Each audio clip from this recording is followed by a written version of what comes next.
여러분 안녕하십니까? C채널 뉴스입니다. 예수 그리스도의 고난과 부활을 묵상하는 사순절을 맞아 서울 북부 지역 목회자들이 장기 기증에 서약했습니다. 예수 그리스도의 생명 나눔과 사랑 실천을 위한 포럼도 출범했습니다. 서정민 기자의 보도입니다. 지난 13일부터 시작된 사순절.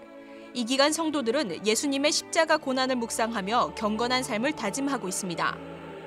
특히 최근에는 회개와 금식, 묵상과 함께 장기 기증 서약을 통해 예수님의 사랑과 희생을 실천하는 특별한 방법으로 사순절을 보내기도 합니다. 이러한 가운데 서울 강북구, 노원구, 도봉구, 성북구 등 북부 지역에 소속돼 있는 목회자와 교회들이 사랑의 장기 기증 운동 본부와 함께 장기 기증 운동에 앞장서기로 했습니다. 최근 질병관리본부 장기이식관리센터가 발표한 자료에 따르면 지난해 말 기준 장기이식 대기자는 2만 2천여 명인데 비해 실제 이식수는 1,700여 건에 그친 것으로 조사됐습니다. 대기자 수는 많은 반면 기증자가 턱없이 부족한 상황. 이러한 문제의식 속의 목회자들은 장기기증 운동을 전개하며 이웃사랑을 실천하기로 한 것입니다. 이미 서울 북부 지역은 137개 교회가 장기기증 예배에 동참할 정도로 기증운동에 적극적으로 참여하고 있습니다. 또 최근엔 관할구청과 협약을 맺는 등 지역 내에서 장기기증 운동 분위기가 고조되고 있습니다. 북부 지역의 교회들이 이제 시작은 좀 작지만 합력해서 이런 것을 좀 확산시키고 좀 더 많은 사람들이 참여할 수 있도록 하기 위한 첫걸음이죠. 이들 서울 북부 지역 교회와 목회자는 장기 기증 운동을 지속적으로 펼치기 위해 생명 포럼을 출범시켰습니다. 이번 출범식에 참여한 김매순 권사는 뇌사 상태에 빠졌던 아들의 장기 기증 경험을 소개하면서 처음에는 많이 망설였지만 아들을 통해 많은 사람들에게 생명을 주라 말씀하셨던 하나님의 뜻을 따르게 됐다고 고백했습니다. 그리고 또 그 아이를 통해서 여러 가정이 많은 행복을 얻었고 지금 정말 행복하게 살고 있으리라고 믿고 있어요. 9년 전 신장을 기증한 방인성 목사 역시 이웃을 내 몸과 같이 사랑하라 말씀하셨던 예수님의 사랑 실천 방법을 몸소 깨달았다고 전했습니다. 제가 수술대에 올랐으면서 이웃을 위해서 내 몸을 내어주는 그런 사랑이라는 것이 바로 이런 것이구나. 나는 앞으로 계속해서 이런 실천적 삶을 사는 것이 목사로서의 삶이고 성도의 사랑의 표현이고. 서울 북부 생명포럼은 현재 2.5%에 머물고 있는 북부 지역 장기기증 등록률을 10%대로 끌어올리기 위해 활동하겠다는 계획입니다. 사랑의 장기기증운동본부 박진탁 본부장은 이웃사랑을 실천하는 길은 멀리 있지 않다며 예수님께서 자신의 몸을 내어 많은 사람들의 생명을 살리셨던 것처럼 우리도 그 길을 따라가면 된다고 강조했습니다. 이 사순절을 기념해서 우리가 주님으로 하여튼 내 몸이 내 것이 아니고 다 주님의 것이기 때문에 나누어 갖는 그런 의미가 가장 깊다고 생각을 해요. 사순절을 보내고 있는 요즘 서울 북부 지역 교회들의 다짐은 자신을 희생해 온 인류를 구원하셨던 예수님의 삶과 가르침을 닮았습니다. 생명 나눔을 통해 예수님의 고난에 동참하는 경건한 사순절 문화가 뿌리를 내리고 있습니다. C채널 뉴스 서정민입니다. 한편 한국교회도 묵상지 발간과 순례기도회, 각종 나눔 행사 등을 진행하며 사순절에 동참하고 있습니다. 대한예수교장로회 통합총회와 기독교 대한성결교회는 사순절 묵상집을 발간하고 총회사나 모든 교회와 단체가 개별적으로 사순절 예배와 기도회를 가질 수 있도록 돕고 있습니다. 한국기독교장로회 총회는 사순절 금식 순례기도회를 진행하고 있습니다. 총회는 4대강 사업지, 제주 강정마을, 쌍용차 평택 송전탑 농성 현장 등 고난받는 현장을 찾아가 소외된 이들을 위로하며 기도할 계획입니다. 대한성공회는 사순절 기간 북한 어린이 돕기 기금을 마련하기 위해 사순절 사랑나눔 헌금 모금 활동을 펼치기로 했습니다. 한편 올해 사순절은 지난 13일 제2수요일을 시작으로 다음 달 28일 세족 목요일까지 지키게 됩니다. 최근 발표된 제6차 전력수급 기본계획대로 화력발전 설비를 늘리면 온실가스가 늘어날 것이라는 전망이 나왔습니다. 전력 수요 증가율도 너무 높게 책정됐다는 지적입니다. 조은희 기자의 보도입니다. 지식경제부가 최근 제6차 전력수급 계획을 발표했습니다. 계획안에 따르면 2020년까지 석탄 1,074만 킬로와트, 액화천연가스 506만 킬로와트 등 1,580만 킬로와트의 화력발전 설비가 추가 건설되게 됩니다. 이는 전체 신규 설비 용량 2,957만 킬로와트의 절반이 넘습니다. 제6차 전력수급 기본계획 진단토론회에서 환경 전문가들은 신규 발전 설비를 반영한 2020년 온실가스 배출량을 예측해 본 결과 2억 6,800만 톤 CO2에 달한다고 추산했습니다. 이 같은 수치는 정부가 2년 전 산출한 정만치보다 10%가량 많은 것으로 당초 정부는 2020년 온실가스 배출량을 30%가량 줄이겠다고 발표한 바 있으며 이 대통령은 유엔 기후변화협약 당사국 총회에서 온실가스 배출 감축 계획을 언급했습니다. 전문가들은 이 같은 분석대로라면 국제적으로 공표된 온실가스 감축 목표 달성이 불가능할 것이라고 전망했습니다. 태양광, 풍력, 수력 등 신재생에너지 등에 비해 석탄과 LNG 등은 시간당 1kW의 전력을 생산할 때 많게는 100배 이상의 이산화탄소를 배출하고 지구온난화를 부채질한다는 설명입니다. 2010년 기준 우리나라의 온실가스 배출량은 세계 7위. 전문가들은 우리나라의 경제력, 온실가스 배출량과 증가 속도 등을 감안할 때 국제사회의 감축 압박이 더욱 심해질 것이라며 온실가스 감축이 전 세계 주요 관심사로 대두되고 있는데 우리나라는 역행하고 있다고 전했습니다.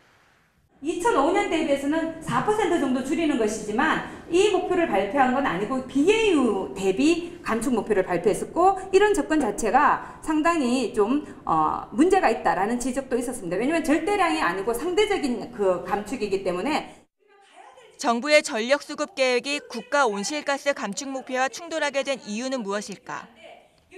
전문가들은 정부가 전력 수요 증가율을 5차 계획과 비교해 2023년 기준 9.2%로 너무 높게 책정했으며 에너지 절약과 수요 관리를 위해 정부가 할 수 있는 노력은 반영하지 않았다고 지적했습니다. 온실가스 배출량, 대기질 등 환경 영향 평가도 검토되지 않았다고 전했습니다. 전력 수요 자체를 굉장히 높여놓은 상황 속에서 이런 식의 목표를 세우는 것이 그게 과연 과감한 목표라고 볼 수 있느냐 이런 문제를 지적할 수 있고요. 정부가 생산 단가의 경제성을 들어 석탄 화력 발전의 유용성을 주장하는 것에 대해 전문가들은 반박했습니다. 환경오염을 유발하는 유연탄 등에 대해 면세 혜택이 부여되고 청정 연료에 해당하는 천연가스엔 높은 세금이 부과되는 등 발전 연료 간 불공정 과세가 이뤄지기 때문이라는 설명입니다. 정책적 개입도 있습니다. 그러니까 환경오염 유발이 굉장히 큰 유연탄에 대해서는 면세 혜택이 부여됩니다. 대신에 청정연료에 해당하는 천연가스에 대해서는 세금이 부과됩니다. 최근 발표된 전력수급 계획에 전 세계가 추진하고 있는 온실가스 감축 노력에 역행한다는 지적이 나오고 있습니다. 정확한 수요 관리 예측과 에너지 절감 노력을 반영한 현실적인 계획안 마련이 더욱 필요해 보입니다. C채널 뉴스 조은입니다. 한국기독교교회협의회가 여야에 새 정보조직법의 신속한 합의 처리를 촉구했습니다. 방송통신위원회 업무를 미래창조과학부로 이관하는 데 대해서는 우려를 나타냈습니다. 교회협 정의평화위원회는 여야가 정부조직법을 합의하지 않은 채 정부조직 책임자가 선임되는 이상현상이 일어나고 있다며 정부와 여야는 서로 존중하며 정부조직법을 서둘러 합의 처리해야 한다고 요구했습니다. 특히 교회협은 방송통신위원회 업무를 미래창조과학부로 이관하는 것은 방송의 공정성 수호 측면에서 심각한 문제가 될 수 있다며 정보통신 분야의 조직 개편은 방송의 공정성 확장, 사회적 갈등 조정의 원칙 아래 대화하며 합의에 도달해야 한다고 주장했습니다. 한편 여야는 방통위의 방송통신진흥과 융합업무 이관을 두고 현재 대립하고 있습니다. 26일 국회 본회의에서 개정안이 통과되지 않을 경우 신설될 미래창조과학부와 해양수산부는 법적 근거 없이 존치될 우려가 있습니다. 우리나라의 사회통합 수준이 OECD 국가 중 하위권에 머무는 것으로 조사됐습니다. 사회통합 수준을 나타내는 14개 지표 중 10개가 OECD 평균에 미치지 못했습니다. 대통령 직속 사회통합위원회 2012년도 연례보고서에 따르면 우리나라는 사회통합 관련 지표 중 진위계수와 빈곤율, 공공사회지출, 부패인식, 사회참여, 이산화탄소 배출 등 7개 지표에서 OECD 34개 국가 중 20위 안에도 들지 못했습니다. 특히 소득 분배 형평성을 나타내는 진위 계수와 빈곤율이 열악했으며 구체적으로 빈곤선 이하 인구 비율은 15%로 OECD 34개 국가 중 28위에 해당했습니다. 또 자살률은 인구 10만 명당 30명으로 여전히 가장 높았으며 OECD 평균 2배에 달했습니다. 국내 총생산 대비 공동 사회지출 비중은 7.6%로 OECD 평균 40%에 불과했습니다. 한편 사회통합 수준은 사회적 결속과 안정성, 형평성 세 분야를 평가하는 14개 지표로 파악되고 있습니다. 참여연대가 이명박 정부 5년 동안의 주요 위법과 실정 사건을 발표하고 국회에 국정조사 실시를 촉구했습니다.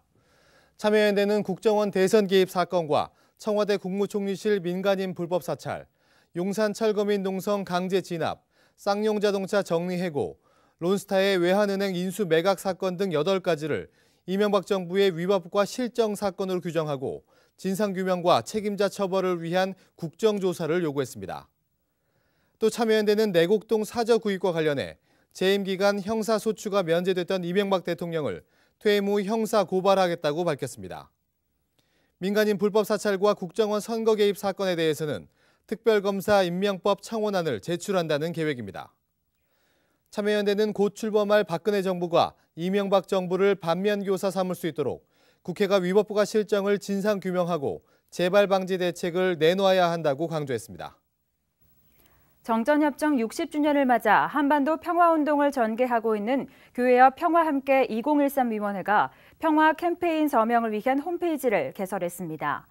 홈페이지는 본격적인 운영에 앞서 자료 업데이트 등을 위한 테스트를 진행 중입니다. 위원회는 일선교회, 학교들과 함께하는 온-오프라인 평화 캠페인을 계획하고 있으며 WCC 총회 기간에는 세계교회 관계자들을 위한 평화 콘서트도 준비하고 있습니다. 한편 교회 옆 실무진들은 WCC 부산총회 평화열차 프로젝트를 위해 중국을 방문 중에 있습니다. 실무진들은 평화열차가 평양을 경유하지 못할 경우 배를 타고 인천항으로 들어오는 경로 등을 점검하게 됩니다. 이러한 가운데 한국교회 주요 교단장들과 교회 옆 대표단은 다음 주 25일 출국해 러시아 정교회 키릴 대주교를 만납니다. 이 자리에서 평화열차 성공을 위한 러시아 교회의 협력이 논의될 것으로 전망되고 있습니다. 이 밖의 뉴스와 날씨를 전해드립니다. 지방교육청들이 예산 문제로 천여 명의 계약직 전문 상담사를 해고한 데 대해 서울 YMCA가 비판 성명을 발표했습니다. 서울 YMCA는 집단 해고는 학교폭력 예방 취지에 역행하는 것이라며 정규직 상담교사의 증원 약속 이행과 공백을 메울 충원계획 집행을 주장했습니다. 외교통상부가 이슬람 과격단체의 테러가 우려된다며 아프리카 카메룬과 차드 지역에 대한 여행 경보 단계를 상향 조정했습니다. 카메룬은 엑스트렘무 노르두주를 3단계 여행 제한 지역으로, 노르두주와 이다모아주 지역을 2단계 여행 자제 지역으로 조정했습니다. 차드는 전 지역이 여행 제한 지역으로 지정됐습니다. 한국기독교군선교연합회가 정기총회를 열고 올 한 해 육군훈련소 연무대교회 새 예배당 건축과 선샤인 프로젝트 등의 사역에 매진하기로 했습니다. 정기총회에서는 연합회 40주년을 맞아 거행된 진중 세례식에 최대 세수 인원이 참여했다는 기네스 기록 인증서가 전달됐습니다. 기독교 학교교육연구소가 기독교 학교 설립 운영에 관한 책 기독교 학교 리더를 만나다를 출간했습니다. 기독교 학교에 대한 법적 인가와 재정 운영, 교육 과정, 학교 운영 등 7가지 주제를 다루고 있습니다. 날씨입니다. 전국이 흐려지면서 중부지방과 전라북도 일부 지방에서는 낮한때 눈이나 비가 오겠습니다. 남부지방에서도 산발적으로 눈이 날리거나 빗방울 떨어지는 곳이 있겠으니 외출하실 때 우산 챙기시기 바랍니다. 한편 건조주의보가 발효된 지역이 늘고 있습니다. 작은 불씨도 주의하시고 습도 조절에 신경 쓰셔야겠습니다. 아침 기온은 서울, 대전 영하 3도, 부산 1도를 기록하겠습니다. 낮 최고 기온은 강릉 9도, 광주 6도까지 오르겠습니다. 바다의 물결은 동해 전해상에서 2에서 4m로 매우 높게 일겠고 그 밖의 해상에서는 0.5에서 2.5m를 일겠습니다. 주간 날씨입니다. 다음 주 월요일에는 경기 북부와 강원도 영서지방에 눈이나 비가 오겠습니다. 화요일 오전에는 제주도에 비가 내리겠습니다. 뉴스를 마칩니다. 시청해주신 여러분 고맙습니다.